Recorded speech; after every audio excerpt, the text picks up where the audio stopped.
Bonjour à toutes et à tous et bienvenue au Cryptos Technical Briefing. Nous sommes le mardi 11 juin 2024. Chers amis, bienvenue, armez-vous de patience. Je sais que c'est frustrant. Le cours du Bitcoin ne réalise toujours pas de breakout de son ancien record historique. Les alts, alors les cas de figure sont différents, mais la plupart d'entre elles, même celles qui ont démarré, proposent encore des retracements importants sans pour autant revivre le carnage des alts que nous avons vécu entre mi-mars et mi-avril. Et cette semaine, nous sommes entre les mains de Jérôme Powell de la Réserve fédérale des États-Unis. Moi, j'estime que ce mois de juin va être volatile, mais je ne m'inquiète absolument pas. Vous connaissez mon point de vue. Pour la tendance de fond, je suis, moi, convaincu que nous aurons cet été, donc quelque part entre le 21 juin et le 21 septembre, le breakout de l'ATH. En attendant, chers amis, patience. Oui, vos 90K, vos 100K, vous les aurez. Mais vous ne les aurez pas en ligne droite. Vous les aurez lorsque les conditions fondamentales de la finance traditionnelle le permettront, sachant que les fondamentaux propres à l'écosystème, eux, tout est prêt, tout est posé, tout est là. Tout est là. La réglementation est là. Les institutionnels sont là. Les contrats futurs étaient déjà là, les contrats d'options étaient déjà là. Nous avons désormais les ETF Bitcoin, les ETF, ETH, la première cotation arrive. Ok, très bien. Bon. Vendredi dernier, un rapport sur le marché du travail US qui est venu remettre les pendules à l'heure, en tout cas un retour du marché à la case départ. La semaine dernière, le marché avait commencé à 68K, atteint 71,7. Publication vendredi dernier du rapport NFP, rapport américain sur le marché du travail, avec des composantes inflationnistes qui ont ramené le marché à la case départ. D'un point de vue technique, ça reste bien construit. Ça reste bien construit. Alors, cette foutue 4, cette satanée sous-vague 4, est-elle terminée ou pas? Vous connaissez le débat du moment, il est toujours en place avec le seuil pivot frontière. Alors 66K, la moyenne mobile à 50 jours, pour le moment, le marché est encore au-dessus. Mais en fait, limite, peu importe. Que le marché aille rechercher les 60K. Ou qu'il parvienne, là, à se stabiliser sur ce support des 66K et à repartir. Dans tous les cas, les conséquences derrière seront les mêmes. Donc voilà, moi j'estime que ce n'est qu'une question de temps. En attendant, si émotionnellement c'est dur, il suffit de ne pas coller à ces graphiques tous les jours. Si émotionnellement c'est dur, arrêtez de regarder des graphiques hyper intraday et de penser que c'est la tendance de fond. Bon, alors, cette semaine, en fait demain, mercredi, pour ceux qui regardent la vidéo ce mardi, tout est là. Pour une fois, moi j'aime ce genre de semaine. Je suis toujours mal à l'aise, ou un peu plus stressé entre guillemets, lorsque les temps forts tombent un vendredi. Typiquement, c'est ce que nous avons connu la semaine dernière, où tout au long de la semaine, nous avons eu des statistiques américaines. Encore une fois, cela montre que, à ceux qui se posent la question, je ne comprends pas, les ETF sont là, les ETF ETH sont là, pourquoi ça pumpe pas en ligne droite? Ne cherchez plus à creuser du côté des fondamentaux propres au marché des cryptos, à l'écosystème.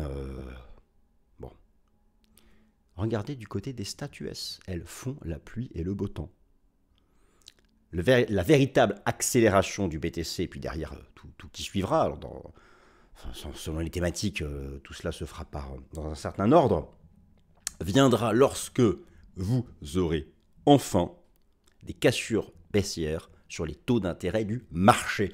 Et pour obtenir ces cassures baissières sur les taux d'intérêt du marché, il faut enfin une confiance en la désinflation ou une alerte importante du côté de l'emploi, qui amènerait de toute façon une forte baisse des taux d'intérêt du marché du fait des modifications des politiques monétaires en Occident. L'inflation, l'emploi, la croissance, qu'est-ce qui va donner le point de départ, le start, le coup de feu sur la piste d'athlétisme? Car notre ami Bitcoin est comme un athlète affûté, préparé. Imaginez, il se prépare depuis fin 2022. Il a les deux pieds dans les starting blocks. Il est là, il ne demande qu'à partir. Il y a eu le faux départ en mars. Faux départ. Il n'y a pas eu de breakout de l'ex-ATH. Il y a eu des tentatives vaines et les clôtures, à chaque fois sur les horizons de temps longs, se sont faits. Le marché reste aimanté par ce niveau des 69K qui est l'ancien record historique, celui de 2021. Bon, alors, allez, cette semaine, Mercredi, l'inflation US. Encore, oui, encore. Alors, bah oui, tous les jours, toutes les semaines, puisque les fréquences ne sont pas les mêmes. Parmi les 3 grands baromètres d'inflation, cette semaine, vous en avez 2. En fait, seule l'inflation CPI, IPC en français, compte mercredi 14h30. Et juste après, quelques heures après, vous avez monsieur Jérôme Powell, le grisonnant Jérôme Powell, quelle chance, qui s'exprime. Mercredi soir, il ne touchera pas au taux. Par contre, il va mettre à jour, enfin lui, tous les gens qui bossent pour lui. Lui, il est au golf, barbecue, patati patata. Donc les gens qui bossent pour lui vont mettre à jour les perspectives, les employés de la Fed, mettre à jour les perspectives de la politique monétaire de la Fed, les perspectives macroéconomiques. Combien de baisses de taux? Quelle perspective d'inflation? Quelle interprétation a la Fed? Quelle interprétation ont les petites mains de la Banque centrale, les banquiers centraux, ceux qui bossent vraiment, ceux qu'on ne médiatise pas? Quelle interprétation ont-ils des récentes mises à jour du marché du travail US, de l'inflation? En plus, ils auront le chiffre tout chaud de mercredi, qui est l'inflation CPI, je vous le rappelle, qui n'est pas le PCE, mais tout de même, c'est suivi parce qu'il y avait eu le mois dernier une reprise de la désinflation sous-jacente selon le CPI, je vais vous montrer ça. Voilà, et donc mercredi, nous aurons la réponse entre, premier cas de figure, tenir la zone médiane, frontière, 66K, MM50 jours et repartir, ou continuer de construire la fameuse SOVAC 4, celle qui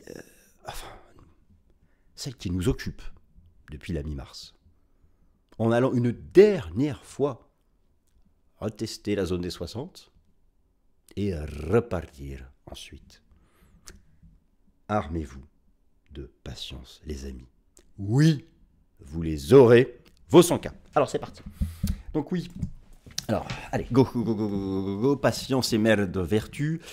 Donc, allez, alors cette semaine, beaucoup de choses, en particulier donc la mise à jour de l'inflation US CPI, ça commence mercredi à 14h30. Il nous faudra être concentré. Mercredi à 14h30.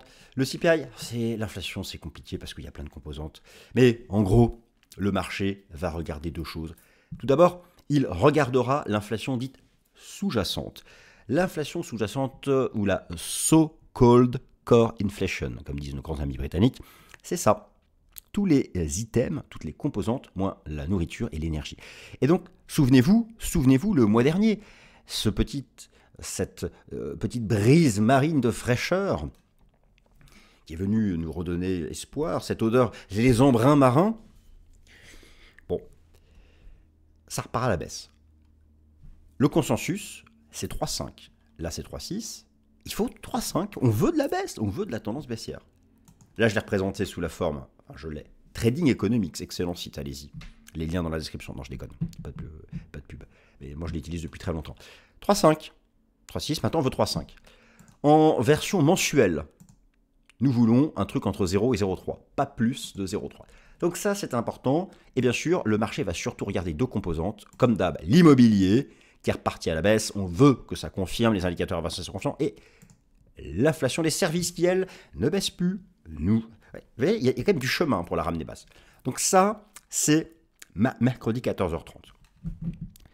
Dans la foulée, le soir même, eh bien, M. Powell, donc le 12 juin, va parler. La Fed va mettre à jour ses projections macro. La Fed ne va pas changer ses taux. La Fed va mettre à jour ça. Elle va mettre à jour ce petit tableau. Dans ce petit tableau fera... Enfin, il n'est pas si petit que ça, c'est un tableau. Il faut arrêter. Moi, je fais partie des gens, vous savez, qui mettent l'adjectif petit à toutes les sauces. C'est comme ça, c'est automatique. Bon, on s'en fout.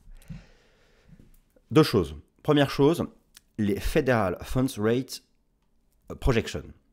Donc, la Fed nous disait, il y a 2 mois, on passera à 4,6, 3 baisses de taux. Qu'est-ce qu'elle nous dit maintenant? Sachant que depuis, beaucoup de choses ont été mises à jour. Alors, le taux de chômage US atteint 4%. C'est pas loin du seuil d'alerte de la Fed. Oui, mais... il y a un énorme mais. Vous l'avez vu vendredi dernier avec le rapport NFP, la croissance des salaires a pumpé. La croissance des salaires fait le lien entre inflation et emploi. Et ça, c'est pas bon. Ce qui montre en fait à quel point ça reste l'inflation le thème numéro 1. Si vous voulez un breakout de l'ATH, du BTC, premier temps, ensuite ETH suit, Solana, compagnie, BNB. Ensuite, que plus tard, quelques mois après, toutes les altes, que les altes pump, elles n'auront pas toutes le même parcours. bah, il faut revenir, il faut vaincre l'inflation. C'est votre ennemi, c'est notre ennemi, à nous, qui souhaitons que les prix des crypto-monnaies s'apprécient. Nous souhaitons réduire l'inflation à ce qu'elle était avant, c'est-à-dire pas un souci. La Fed va donc mettre à jour son anticipation d'inflation sur le corps PCE. Elle envisageait 2,6 en 2024. Nous sommes à 2,8. On verra bien si elle change son fusil d'épaule. Taux de chômage, la Fed nous disait que ça ne dépasserait pas 4 cette année. Nous sommes à 4 depuis vendredi dernier. Et là moi, j'ai vraiment hâte. Vous savez, depuis vendredi dernier, les taux d'intérêt du marché ont rebondi. Il y a eu une forme de stress. On voit bien que ça a bloqué Bitcoin encore à son record historique et ça retrace. Ok. Moi, j'ai trouvé l'interprétation du marché exagérée. Parce que certes, la croissance des salaires est repartie à la hausse. Oui, l'économie américaine crée des emplois. Mais le taux de chômage, mois après mois, monte. Et nous sommes là au seuil qui peut inquiéter la Fed. J'ai hâte d'avoir l'interprétation de Jérôme Powell. J'en prendrai connaissance, comme tout le monde, vendredi soir à 20h30. Tranquillement. Voilà. Donc, ça, c'est majeur. Ça décide de juin. Juin, le mois où tout peut encore arriver, sans remettre en cause l'anticipation, la tendance de fond, le scénario bullish, etc., etc. Alors les alts, il y a deux choses avant de passer à Bitcoin. Effectivement, les alts. Vous savez, les alts, quand est-ce que ça démarra vraiment? Il y a deux choses à surveiller. Tout d'abord, tant que vous avez une tendance haussière de la dominance du BTC, il n'y a pas de saison des alts. Le schéma se répète. Là, j'y applique les enseignements du système Ishimoku. On peut appliquer tout un tas de... Vous y appliquez là, je suis sur un graphique en données hebdomadaires, la dominance du BTC en weekly. Bon, bien, la tendance est bullish. Le système Ishimoku, qu'est-ce que c'est en termes de tendance? C'est l'association du nuage du Kumo de la Kijun-sen. Vous voyez qu'on est encore au-dessus de tous les supports. À l'époque, voilà, ça c'était la saison des alts. Mais la saison des alts ici en février-mars 2021, déjà les taux étaient à zéro quasi. C'était quasiment 7 à 8 mois après le halving. Parce que après le halving, on avait eu une augmentation de la dominance. Là, c'est la même chose. Donc, pour le moment, moi je me dis qu'il y a un seuil ici important. Quasiment été testé, mais pas vraiment. Mais en tout cas, pas de saison des alts tant que la dominance du BTC reste bullish. Mais plus important que cela, pas de saison des alts tant que les taux d'intérêt du marché ne cassent pas de support. Et ça se repliait. Alors, depuis début mai, ça se replie. Là, vous avez eu un pump. Ça, c'est le rapport NFP de vendredi dernier. Ok, très bien. Toujours pas de cassure de support.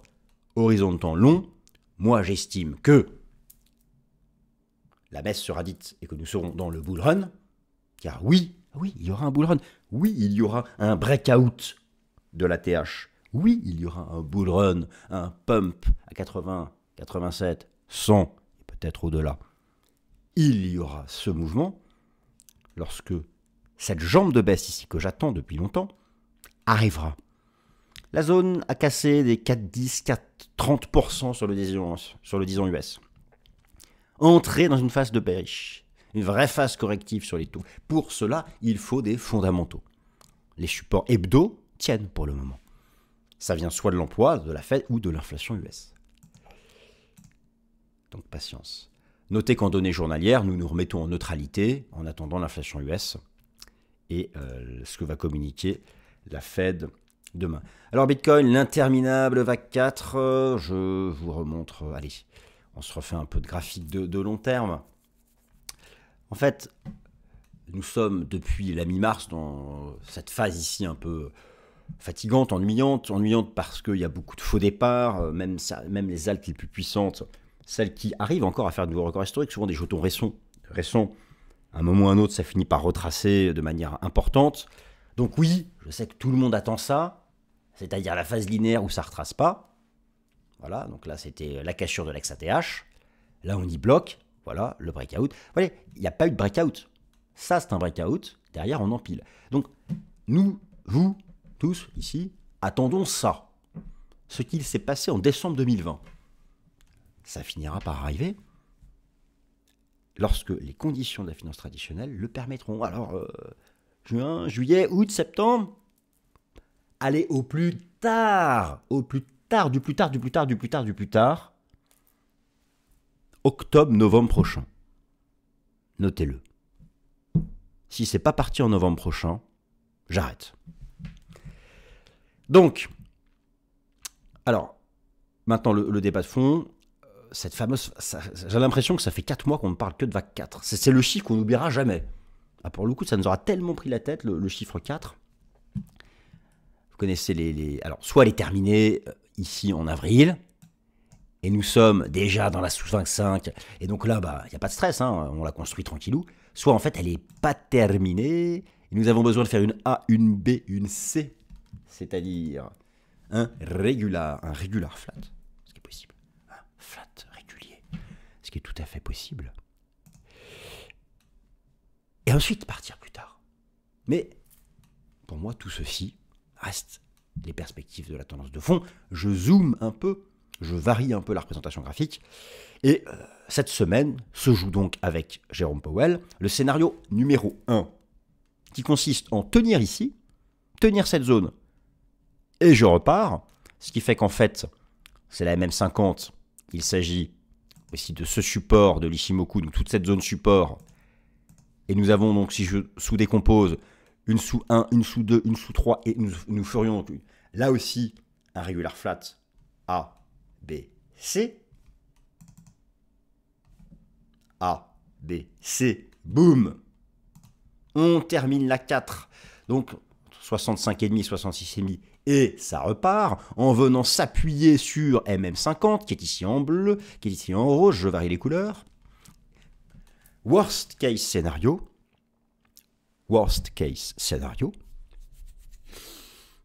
c'est-à-dire qu'on prend cher avec les chiffres de l'inflation mercredi et que l'ami Popo nous dit, écoutez, arrêtez, écoutez, c'est la vie, même si la BCE a baissé ses taux la semaine dernière, nous on n'est pas prêts, l'été va être chaud, on touche pas à la politique monétaire, et là, cas numéro 2, que j'appelle le cas bullish reporté, revenir ici, par ici, revenir, terminer la 4.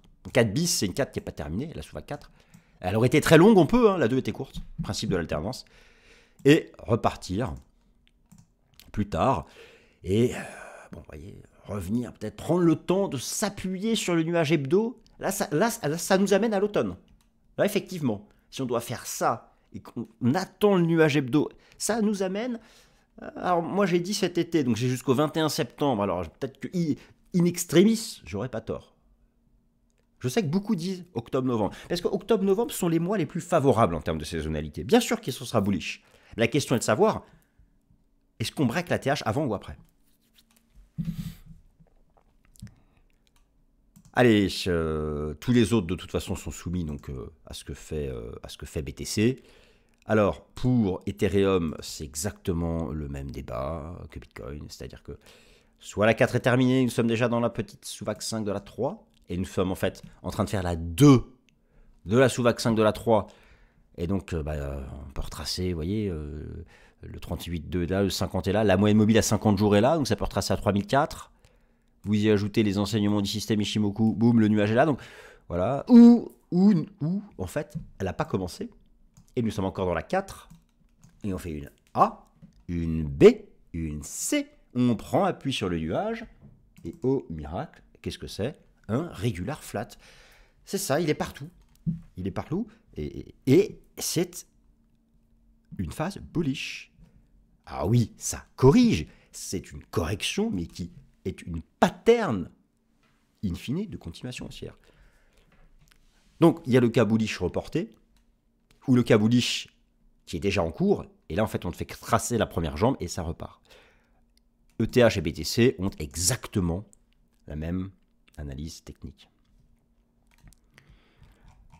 Pour...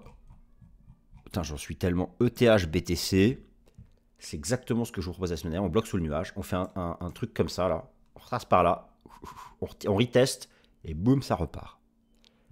On fait du caca par là, et ça repartira. en juillet avec la première cotation de l'ETF ETH de Blackie.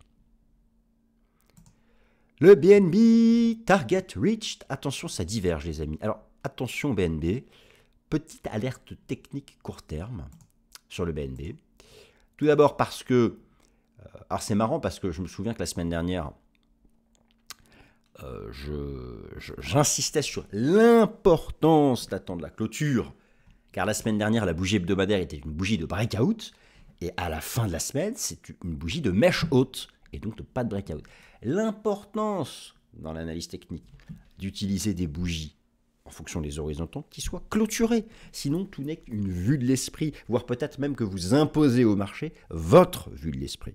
Mais au final, ça s'est terminé par l'imposition. Alors, c'est un bel objectif atteint. Hein. Quand même, attendez, on vient de faire quand même 1 x 3, plus. On bloque sous le record historique. C'est pas... comment dire, Bitcoin, lorsqu'il a atteint son ATH, il nous a fait sa correction. Pourquoi pas BNB? Il atteint son ATH, ça diverge en hebdo, ça diverge comme ici d'ailleurs. Donc le marché se met en pause. Donc ici on a 5 temps qui sont terminés. On démarre quelque chose, alors on entre un peu dans l'inconnu technique, j'ai pas assez on va voir ça, on va mettre à jour ça en fonction des séances. Mais première étape, vous avez ici un retest de cette pattern dont le marché est sorti par le haut. Tout l'enjeu ces prochaines 48 heures est de savoir, est-ce que c'est un retest? La zone, c'est là, hein, c'est cette zone, la zone de clôture est là. Donc, est-ce que c'est un retest pour relancer ou est-ce que nous réintégrons la pattern? Réintégrer la pattern, ça veut dire aller chercher minimum la partie basse, revenir s'appuyer ici avec les moyennes mobiles à 200, l'exponentielle, la classique, et repartir. Ça, mais là, la bougie d'hier est une bougie de retest, celle d'aujourd'hui, je ne sais pas à la clôture si on va réintégrer ou pas. Aucune idée. Mais il y a une div weekly, il faut l'épurer. Solana, je pense que c'est pareil que BTCTH, c'est potentiellement donc alors, encore une sous 4 encore en construction qui pourrait prendre la forme, typiquement là on peut avoir une sorte de triangle rectangle. Donc un retest de la partie basse, les moyennes mobiles à 200. Alors moi j'avais insisté la semaine dernière en disant que si on repassait sous 162, on était à nouveau correctif. On n'a pas tenu 162, donc ça reste en correctif sous 162. Pour redonner un signal bullish, il faudrait reprendre le niveau. Vous y ajoutez les enseignements du système Ichimoku, c'est complètement neutre, on est en plein milieu du nuage. Donc là-dedans, c'est pas trop. Là, on est au milieu d'une zone latérale. Et le choix sera fait de toute façon en fonction du choix de BTC. Mais voilà, l'option 1, on ne sait que retracer ça, on arrive à se ressaisir là-dessus, ça repart. On retravaille la zone basse. Bon, mais effectivement, là, c'est sous 162, désormais, le marché correctif à court terme. Et oui, ça prend du temps, mais... nous sommes ici en train de construire cette pattern, cette vague 4. Peut-être que ça peut être un gros zigzag. A, B, C. Là, ça peut nous ramener plus bas. Mais derrière, moi, je vise toujours ça. La 5e temps, aller chercher ça, ça viendra plus tard. Dans l'année. Rose, rose, rose. Oh, belle rose. Tu sens bon, c'est le printemps. Donc, alors, c'est intéressant. J'aime bien. Alors, attention, en daily, il y a une petite div. Ça a bien pumpé. J'aime bien la gueule du truc. Par contre, attention, vous voyez, en hebdo, on est chaud sous Kijun. Donc, je pense que vous me l'avez demandé parce qu'il y a eu un mouvement de rebond ici qui n'était pas dégueu, qui est intéressant. Je pense qu'on va bloquer un peu là-dessous. En fait, vous avez une zone de compression assez nette entre le nuage hebdo et la Kijun. En fait, ça correspond aussi aux moyennes mobiles à 200 qui sont là. Tant qu'on tient cette zone, il faut pas briquer ça. Vous voyez, il ne faut pas briquer les 0,9, les 0,09. Car derrière, c'est vraiment un marché qui retourne au sud. Moi, j'ai plutôt le sentiment qu'on va faire quelque chose d'assez latéral entre 0,09 et 0,13. Et pour donner un signal bullish, il faut casser 0,13. Donc, quelque chose comme ça et repartir. Donc, venir tester la zone basse, ici, le nuage, venir tester EMA 200, MM50, ça peut être une zone d'entrée intéressante. Voilà, bon, la gestion du risque, il faut gérer son risque avant ça. Hein. Et voilà, c'est vraiment une sorte de compression, cette zone à tenir pour repartir ensuite. Bon, de toute façon, ce qu'on a tous remarqué, encore une fois, c'est à quel point les alts sont sensibles à ce que font les taux d'intérêt. Le mini carnage des alts, c'est pas vraiment un carnage, le drop des alts depuis vendredi sont les taux d'intérêt. Alors que Bitcoin, ETH garde des configurations techniques somme toute, il n'y a pas trop de vols, ça reste bien foutu. Et on voit que les alts, il y a vraiment encore ce lien fort avec l'environnement des taux d'intérêt du marché, eux-mêmes liés à l'inflation, au marché du travail et aux perspectives de politique monétaire, donc les fondamentaux de la finance traditionnelle. Mes chers amis, encore une fois, la Fed mercredi, et simplement, armez-vous de patience et de sang-froid. À Noël, nous sabrons le champagne. Bonne semaine à tous.